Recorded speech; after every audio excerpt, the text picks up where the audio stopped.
طاقتیں جو ہیں، جو فرائین وقت ہیں، وہ اصل میں چاہتے نہیں ہیں کہ ہم لوگ، اور پھر میں تو اپنے خطابات میں ہمیشہ کہتا ہوں کہ مجھے اسمبلیوں میں جانے والوں سے یہ شکایت ہے کہ یہ اسلام کے متعلق کیوں نہیں سوچتے اور اس کا بل کوئی کیوں نہیں پیش کرتے، بلکہ نواز شریف صاحب میرے والد مرحوم کے دور میں جب وزیر اعظم تھے تو آئے تھے، تو والد صاحب نے ان سے بطور خاص کہا تھا کہ آپ اس نظام مصطفیٰ کو نافذ کریں، اور انہوں نے ایک تفصیلی خط بھی ان کو ہدایت کے طور پر دیا تھا کہ آپ ان اصولوں پر آہستہ آہستہ اس کو نافذ کریں، اور نواز شریف صاحب نے وعدہ کیا تھا کہ میں کروں گا۔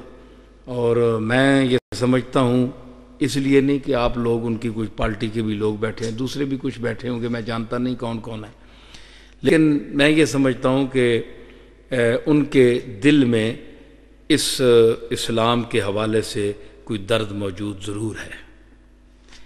پتہ نہیں اب کیا مجبوری ہے کہ اس خواب کو شرمندہ تعبیر نہیں کر سکے اب تک، یا پارٹی تعاون نہیں کر رہی، یا کیا کچھ مسئلہ ہے۔ جیو ٹی وی پر اور دوسرے ٹی وی مختلف مجھ سے پوچھتے ہیں، تو میں نے اس کے اسباب زوال پوچھے تو میں نے ان سے یہی کہا کہ اتحاد بین الغرباء کی اب ضرورت نہیں ہے۔ اتحاد بین الغرباء کہ غریب، جس طرح پیپل پارٹی والے کہہ رہے ہیں جناب کہ غریب اکٹھے ہو جائیں، غریب اکٹھے ہو کے کیا کریں گے؟ اتحاد بین الامراء ہونا چاہیے، جو سربراہان مملکت ہیں وہ اکٹھے ہوں، وہ ایک قوت بنے اسلام کی، تمام ممالک اسلام کے لیے اکٹھے ہوں، اس نظام کے لیے عالمی سطح پر نافذ کرنے کے لیے۔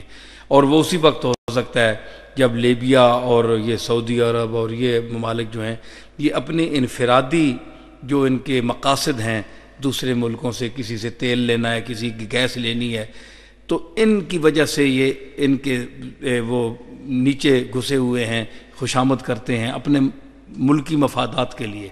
تو اللہ اور رسول کو انہوں نے چھوڑ دیا، سب نے بشمول پاکستان کے سب چھوڑ دیا۔ تو نہ سعودی عرب چل رہا ہے، اب دیکھیں اسرائیل میں کیا ہو رہا ہے، کیا ہم کوئی بے غیرت ہیں مسلمان؟ کیا ہو رہا ہے وہاں، اور کھل کر وہ ظلم کر رہے ہیں، لیکن ہم سب بیٹھے ہوئے ہیں۔ کیا انہوں نے کوئی زیادہ گناہ کیا ہے؟ ہم کوئی نیک پاک لوگ ہیں؟ میرا خیال ہے پاکستان جتنا گناہ گار ہے اتنا تو کوئی ملک ہے ہی نہیں۔ اس کے باوجود اللہ نے ہمیں بچایا ہوا ہے، کیا وہ عذاب یہاں نہیں آ سکتا؟ کل اگر یہاں آ گیا تو ہم کیا کریں گے؟ اللہ کے عذاب کو کوئی نہیں ہو سکتا، کچھ بھی نہیں ہو سکتا۔ تو اس لیے جب تک یہ اتحاد، چونکہ آپ میں سے کئی لوگ اسمبلیوں میں بھی جاتے ہیں، آپ کے جو اراکین دولت ہیں، جو کلیدی مناصب پر حضرات بیٹھے ہیں، ان تک بھی میرا پیغام پہنچائیں، اور خود بھی آپ مسلمان ہیں ماشاءاللہ۔ تو اللہ اور رسول، قانون قرآن جو ہے، رسول اللہ کا جو نظام ہے، یہ ایک درد اٹھنا چاہیے، اور جب تک یہ نہیں ہوگا خدا جانے ہمارے ہاتھ سے پاکستان بھی نہ چلا جائے۔ لوگ کہتے ہیں، یہ بڑا میں جملہ کہنے والا ہوں، آپ سب لوگ سنیں، کہ لوگ کہتے ہیں کہ پاکستان کا وجود ضروری ہے۔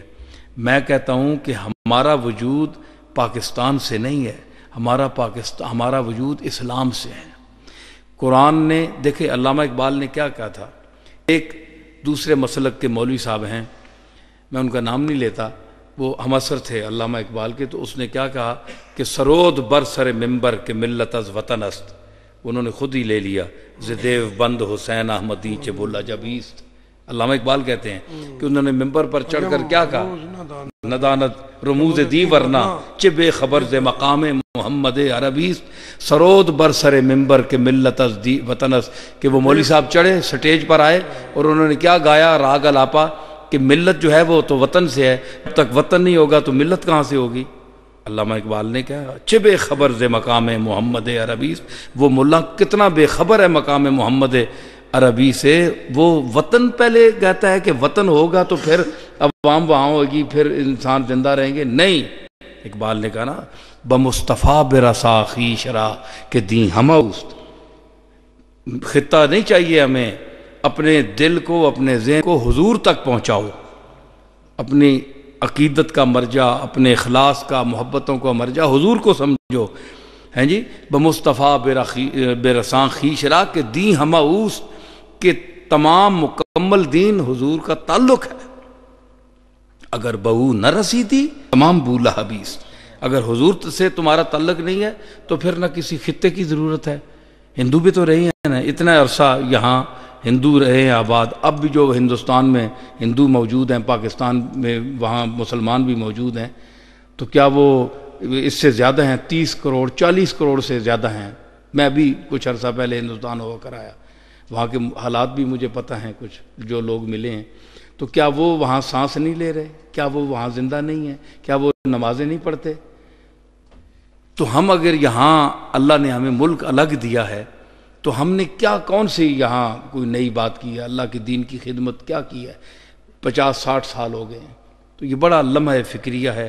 اللہ تعالیٰ اس ملک کو اور اس کے جتنے لیڈر آتے ہیں وہ کیا نشستند و گفتند و برخاستند، آیا کسی نے اپنے حساب سے اپنی تجوریاں بھری، اس نے لوٹا، وہ چلا گیا، دوسرا آیا اس نے کھایا۔ تو یہ ایک لوٹ گھسوٹ ہے، اس میں کوئی نہ کوئی ملک ہے، نہ کوئی ملت ہے، نہ اسلام ہے، نہ دین ہے۔ اور پھر اللہ تعالیٰ دیکھیں مسلط ہے ہمارے سامنے، افغانستان کے حالات دیکھیں، سر پر ہے، امریکہ سر پر ہے، خوف ہمیں کھا گیا دشمن کا، ہمارے اندر ایمان ہی نہیں رہا۔ اللہ نے فرمایا کہ جو مجھ سے ڈرتا ہے اس کو کسی سے نہیں ڈرنا چاہیے۔ سب سے بڑی ذات اللہ کے بعد حضور علیہ الصلوۃ والسلام کی ذات ہے، آپ سے بڑھ کر کوئی دنیا میں کوئی محترم شخصیت نہیں ہے اللہ کے بعد۔ لیکن ہمیں حضور کے لیے بشمول سید الانبیاء یہ حکم کہیں نہیں ہوا کہ رسول اللہ سے تم ڈرو، اطاعت کا حکم ہوا ہے، لیکن حضور سے ڈرنے کا حکم نہیں ہوا۔ جی حضور سے ڈرنے کا حکم نہیں ہوا، اتنی شان ہے آپ کی، لیکن فرمایا ڈرو تو مجھ سے ڈرو۔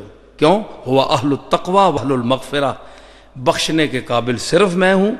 ہاں حقوق العباد، اگر میں نے آپ کا کچھ حق مارا ہے تو آپ سے معافی میں مانگ سکتا ہوں کہ آپ میرا حق معاف کریں یا مجھ سے غلطی ہوئی، لیکن میرے گناہ بخشنے آپ کا کام نہیں ہے، گناہ وہی بخشے گا۔ تو وہ تقوی ڈرنے کے قابل بھی وہی ذات ہے اور بخشش کے قابل بھی وہی ہے۔ یہ چیز ہے جی، اللہ تعالیٰ بس سمجھتا۔ فانی ہے یہ ارباب طرب کی کرسی، دائم قائم ہے صرف رب کی کرسی۔